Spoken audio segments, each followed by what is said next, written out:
మాటలు విన్నాను మేడం. ఒక్క విషయం గుర్తుంచుకోండి, నేను మీ దగ్గర నుంచి వెళ్ళిపోయినా, నేను ఎక్కడున్నా సరే, నేను మాత్రం మీ కూతుర్నే.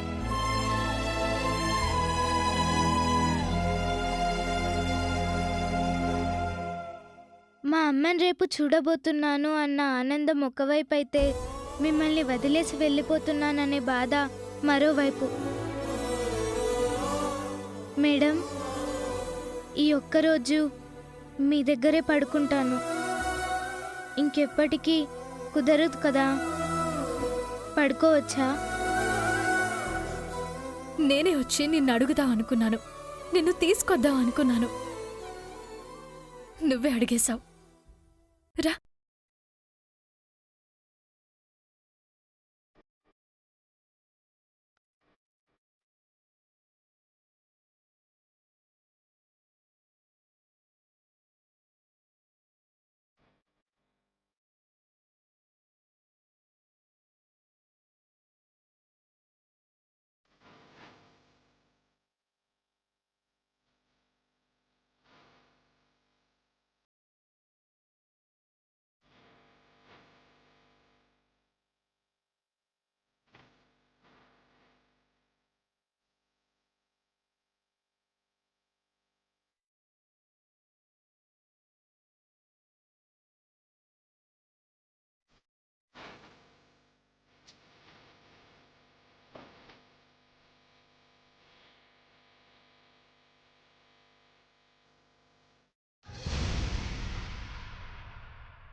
అక్షయ, ఎందుకురా ఏడుస్తున్నావు? ఏం లేదు మేడం, కళ్ళల్లో నలక పడిందంతే. కంట్లో నలక పడితే వచ్చిన కన్నీరు కావమ్మా అవి. మనసులో దిగులు వలన వచ్చిన కన్నీరు. ఆ మాత్రం కనిపెట్టలేనా? నువ్వు బయటపడుతున్నావు, నేను బయటపడలేకపోతున్నాను, అంతే తేడా.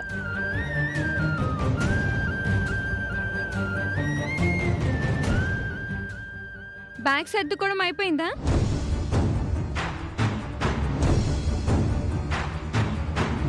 సర్దేశావా? Okay, good. లేదంటే అది మర్చిపోయాను, ఇది మర్చిపోయాను అని ఏదో ఒక వంక పెట్టుకుని మళ్ళీ ఇక్కడికి వస్తావు. అక్షయ మా బిడ్డ లాంటిది. ఇంటి నుంచి వెళ్ళిపోయినా తను ఎప్పుడు రావాలనుకుంటే అప్పుడు వస్తుంది. ఎవ్వరూ అడ్డు చెప్పలేరు. సర్లేండి, ఆ విషయాలు తర్వాత చూసుకుందాం. ఇదిగో అక్షయ, ఇక నుంచి నీకు జడలు వేయడాలు, పౌడర్ రాయడాలు అన్నీ మీ అమ్మ చూసుకుంటుందిలే. నమస్కారం అండి. నమస్కారం అండి. నారాయణరావు గారు వచ్చారు, అక్షయ్ తొందరగా తీసుకురండి.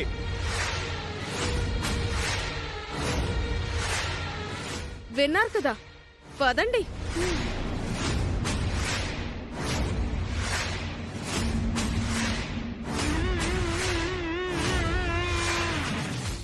నేను తీసుకొస్తాను సార్.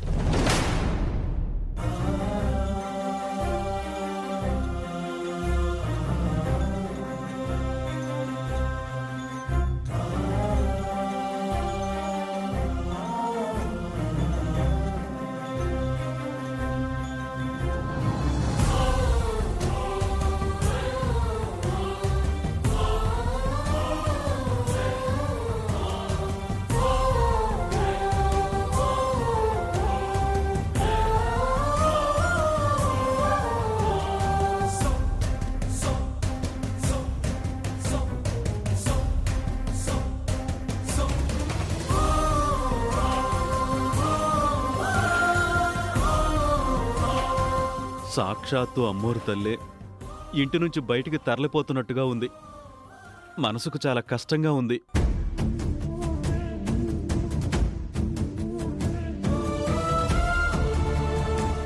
వెళ్తున్నది తల్లి దగ్గరికే కాబట్టి అందరం సంతోషించాల్సిన విషయమే. బయలుదేరదామమ్మా. సరే తాతయ్య. మీరొచ్చారు. అక్షయ్ అమ్మేది?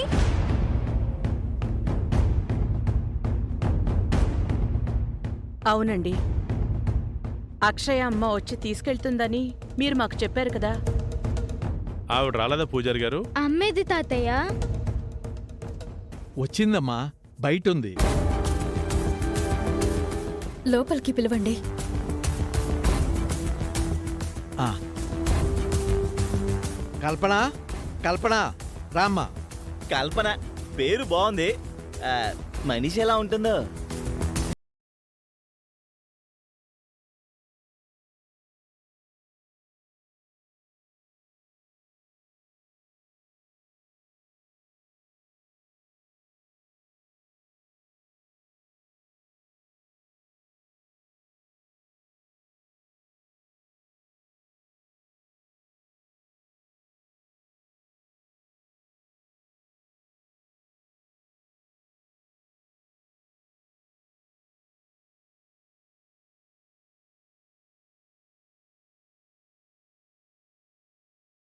ఇవ్వనమ్మా నీ కూతురు.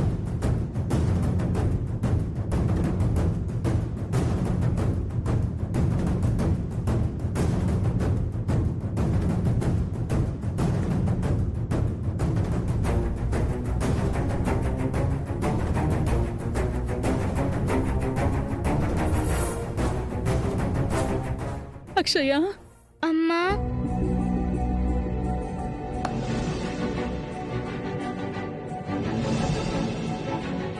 ఇంకోసారి పిలువమ్మా. అమ్మా. ఇంకొక్కసారి పిలువమ్మా. అమ్మా.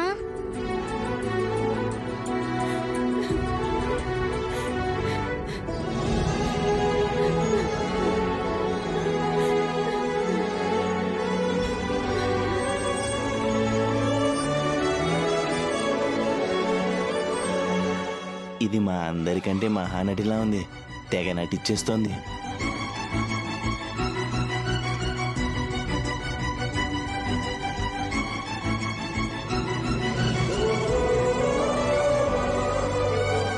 నిన్ను కడుపున మోసాను, కనిపించినంత దూరం అయిపోయాను.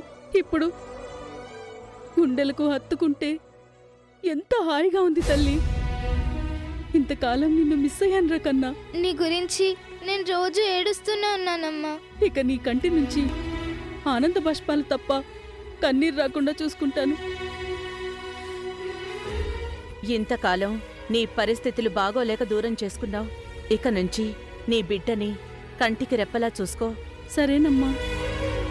కోల్పోయిన రోజులన్నిటినీ తిరిగి పొందండి. అలాగే సార్. నీ బిడ్డని తన బిడ్డలా చూసుకున్నది అదిగో మా అవనే. తండ్రిలా చూసుకున్నాడు మా శ్రీకర్.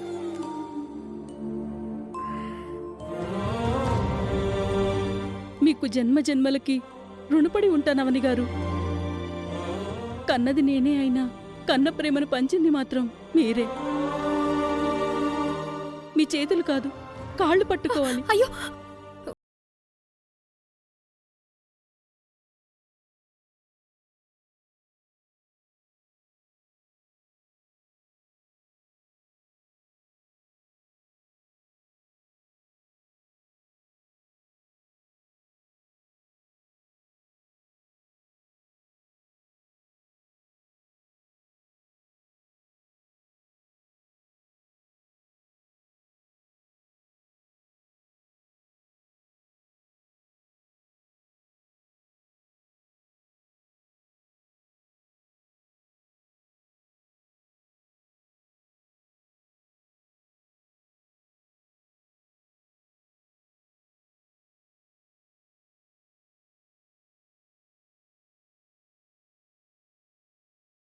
మీరొచ్చారు, మరి అక్షయ తండ్రి రాలేదేంటి?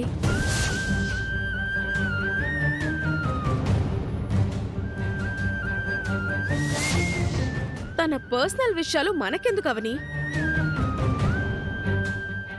అవునవును, చెప్పుకోవడానికి ఏమైనా ఇబ్బంది ఉండొచ్చు. మనం అడగడం చాలా తప్పది. ఇందులో తప్పే ఉంది? అడగకూడని ప్రశ్న అయితే మనమే అడగలేదు కదా. సరైన ప్రశ్నే అడిగారు. చెప్పమ్మా, అక్షయ్ తండ్రేడి? అతని పేరేంటి? ఎక్కడుంటాడు? ఎందుకు రాలేదు?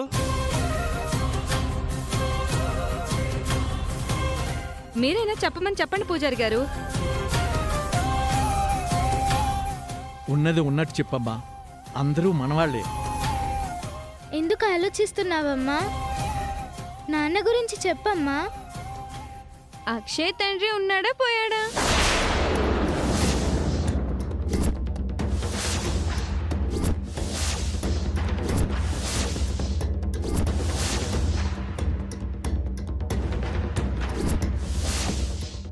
ఏం మాటలే అవి? అంత గ్యాప్ ఇస్తేను అలాంటి అనుమానం వచ్చింది.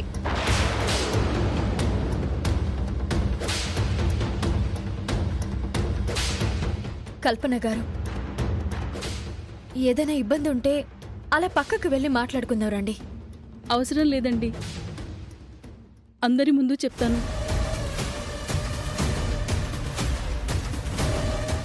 నేను ఒక అతన్ని ప్రేమించాను. ఆయన ప్రేమ పేరుతో నాతో శారీరక అవసరాలను తీర్చుకొని కడుపున ఒక పిండాన్ని వేసి మోసం చేసి వెళ్ళిపోయాడు.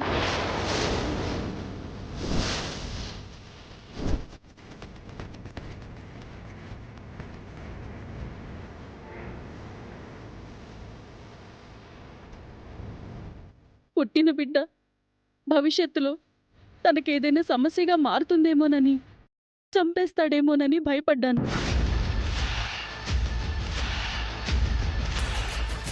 అందులోనూ ఆడపిల్ల. అందుకే ఆనాడు గుడిలో వదిలేయాల్సి వచ్చింది.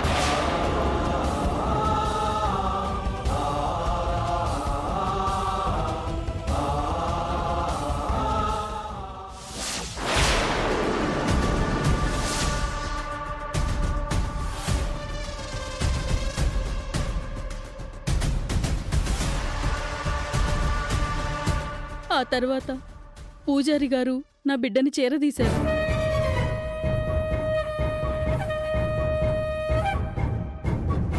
అప్పట్నుంచి ఆ మనిషి నా కంటికి కనిపించలేదు. కనపడతాడన్న ఆశ కూడా లేదు. అదండి జరిగింది. పూజారి గారు, కల్పన చెప్పింది కథ లేకపోతే వాస్తవమా? కల్పన చెప్పింది కథ కాదమ్మా, నిజం. తండ్రి ఆదరణ లేకపోతే ఆ ఇంట్లో అక్షయ్ ఎలా బాగుంటుంది?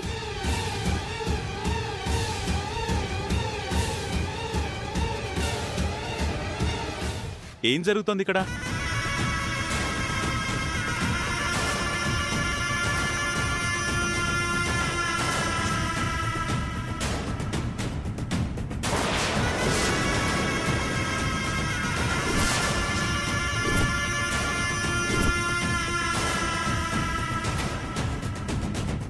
నువ్వా? నువ్విక జీవితంలో కనిపించవని అనుకున్నాను. ఇక్కడ ఈ సమయంలో కనిపిస్తావని నేను అస్సలు ఊహించలేదు.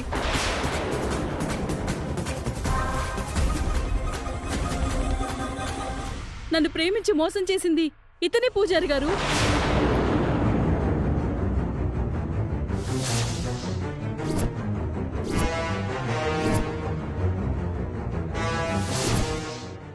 వికాస్ అంటే ఏ మనిషే.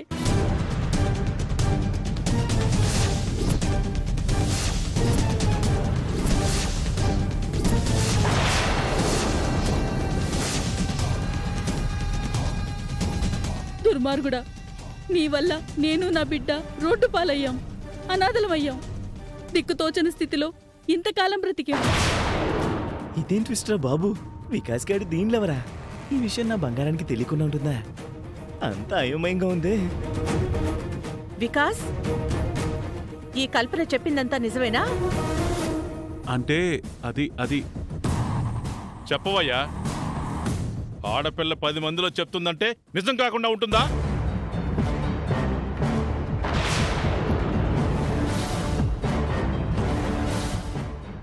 నిజమేనండి.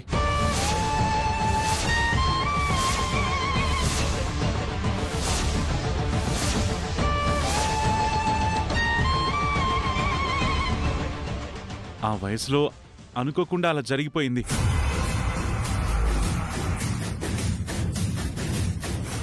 బట్ ఇప్పుడు నేను పూర్తిగా మారిపోయాను. ఇది మాత్రం మీరు నమ్మాలి. ఇంతకాలానికి నా కల్పన నాకు కనిపించింది కాబట్టి ఇక నేను వదులుకోను. కల్పన ఒక్కరితే కాదు బావా, నువ్వు చేసిన తప్పు వలన ఓ బిడ్డ కూడా పుట్టింది. అవును హారిక, నేను కల్పనని దూరం చేసుకునే సమయానికి కల్పన ప్రెగ్నెంట్.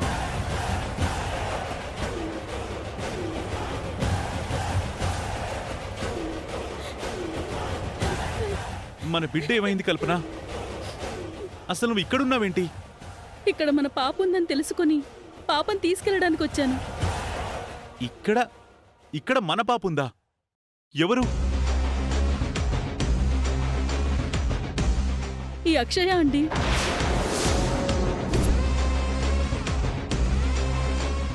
ఏమన్నా? అవును వికాస్, మన పరిచయానికి ప్రేమకి గుర్తు మన అక్షయ.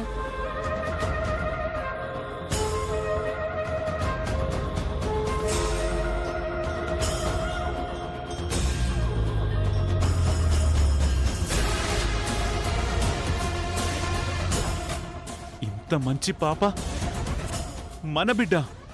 అవును. తల్లి, నువ్వు నా కూతురు తల్లి.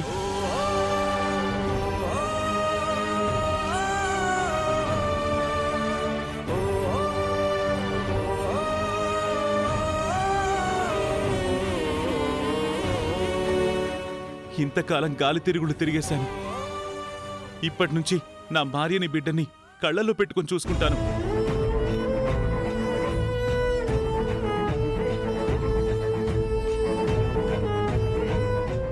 ఏంటమ్మా అలా చూస్తున్నావు? నేను మీ నాన్ననమ్మా. నాన్న,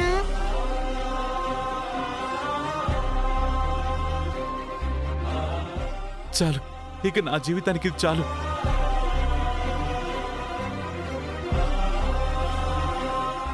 వేదవతి గారు, 2 రోజులు మీ ఇంట్లో అతిథిగా ఉందామని వచ్చాను.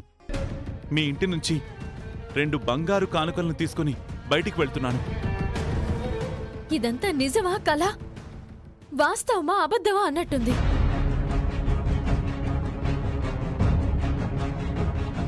అవును పూజారి గారు, ఈ వికాస్ అక్షయ్కి తండ్రి అంటే నాకు నమ్మాలనిపించడం లేదు. నేను వెదవనే, బట్ అప్పుడప్పుడు వెదవలకు కూడా మంచి జరుగుతుంది.